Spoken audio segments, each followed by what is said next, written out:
આકાશવાણી ભુજ સ્થાનિક સમાચાર વિરલ રાણા વાંચે છે.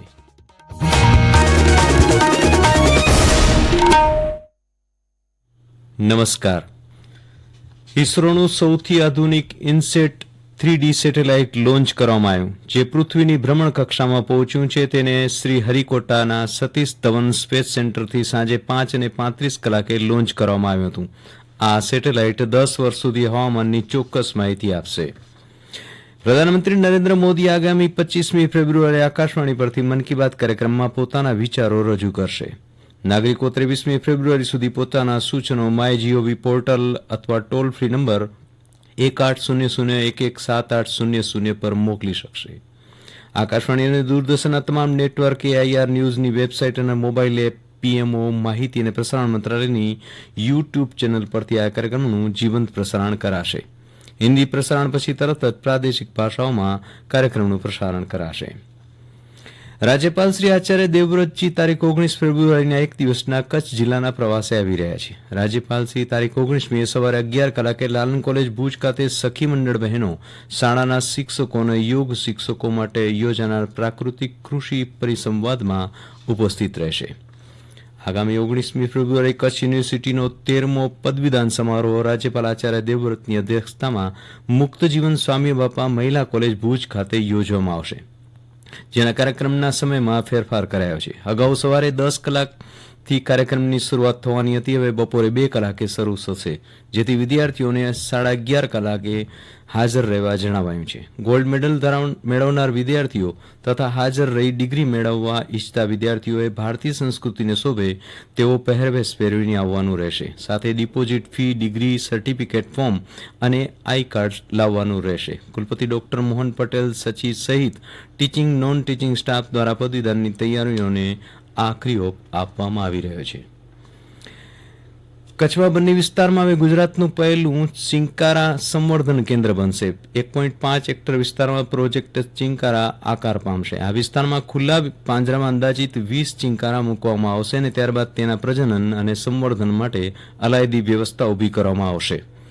હાલમાં આ બાબતે ટેન્ડર પ્રક્રિયા હાથ ધરવામાં આવી છે. આ અંગે બન્ની ગ્રાસલેન્ડ ડિવિઝનના નાયબ વન સંરક્ષક BM પટેલે જણાવ્યું કે કચ્છ જિલ્લામાં આપણે જાણીએ છીએ કે ચિંકારા નારાયણ સરોવરથી લઈને આડેસર સુધી મતલબ આપણને જોવા મળે છે, પણ જે સંખ્યા છે એ સંખ્યા પ્રમાણમાં જે વધવી જોઈએ તે વધતી નથી. તો સરકારશ્રીના આપણને જે સૂચના મળી એ પ્રમાણે ચિંકારાનું બ્રીડિંગ સેન્ટર આપણે બંને ગ્રાસલેન્ડ વિસ્તારમાં કરવા જઈ રહ્યા છે.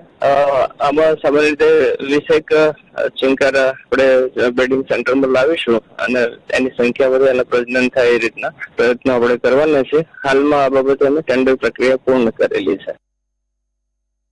ગુજરાત માધ્યમિક અને ઉચ્ચતર માધ્યમિક શિક્ષણ બોર્ડ દ્વારા ધોરણ 10 અને 12ના બંને પ્રવાહની પરીક્ષા 11મી થી 26 માર્ચ દરમિયાન યોજાશે, જેમાં કચ્છમાંથી ધોરણ 10ના 26,137 અને ધોરણ 12ના વિજ્ઞાન પ્રવાહના 1,607 અને સામાન્ય પ્રવાહના 14,640 મળીને કુલ 16,247 પરીક્ષાર્થી પરીક્ષા આપશે. તમામ પરીક્ષાઓ શાંતિપૂર્વક અને વિશ્વાસપૂર્વક પરીક્ષા આપી શકે માટે પૂરતી સુરક્ષા વ્યવસ્થા રખાઈ છે, એવું જિલ્લા શિક્ષણાધિકારી સંજય પરમારે જણાવ્યું હતું. ભારતે ઇંગ્લેન્ડ સામેની ત્રીજી ટેસ્ટ મેચમાં પોતાની પકડ મજબૂત કરી છે. રાજકોટમાં નિરંજન શાહ સ્ટેડિયમ ખાતેની મેચના આજના ત્રીજા દિવસની રમતને અંતે ભારતે 2 વિકેટના ભોગે 196 રન કર્યા છે. શુભમન ગિલ 65 અને કુલદીપ યાદવ 3 રને અણનમ રહ્યા છે. એ અગાઉ યશસ્વી જયસ્વાલ 104 અને રોહિત શર્મા 17 રન કરી આઉટ થયા હતા. મેચમાં ભારતે પ્રથમ દાવમાં 445 અને ઇંગ્લેન્ડની ટીમે 319 રન કર્યા હતા. ભારત 322 રનની સરસાઈ ધરાવે છે. કચ્છ જિલ્લાના તમામ તાલુકાઓની આગામી તારીખ 9 માર્ચના રાષ્ટ્રીય લોક અદાલત તેમજ સ્પેશિયલ મેજિસ્ટ્રીયલ સિટિંગ યોજવામાં આવનાર છે, જેમાં અદાલતમાં ચાલતા હોય તેવા વિવિધ કેસોને આ રાષ્ટ્રીય લોક અદાલતમાં મૂકવામાં આવશે. લોક અદાલતની વધુ માહિતી માટે જિલ્લા સ્તરે કાનૂની સેવા સત્તામંડળ, જિલ્લા ન્યાયાલય ભુજ તથા તાલુકા સ્તરે તાલુકા કાનૂની સેવા સમિતિ તાલુકા અદાલતનો સંપર્ક કરવા જણાવાયું છે. વર્ષો પહેલા અમેરિકાનું દંપતી કચ્છી હસ્તકળાના નમૂના લઈ ગયા હતા. તેને પરત લાવવામાં સૃજનને સફળતા મળી છે. પાછી લવાયેલી બેનમૂન હસ્તકળા કૃતિને અજરકપુરના LLDC ક્રાફ્ટ મ્યુઝિયમમાં પ્રદર્શિત કરાશે. 100 કરતાં વધારે પરંપરાગત ભરતકામના વર્ષો જૂના કલેક્શનને LLDCમાં મૂકી દેવાયા છે, જે ક્રાફ્ટ મ્યુઝિયમની વિવિધ ગેલેરીઓમાં પ્રદર્શિત કરાશે. અને આ સાથે સ્થાનિક સમાચાર પૂરા થયા. નમસ્કાર.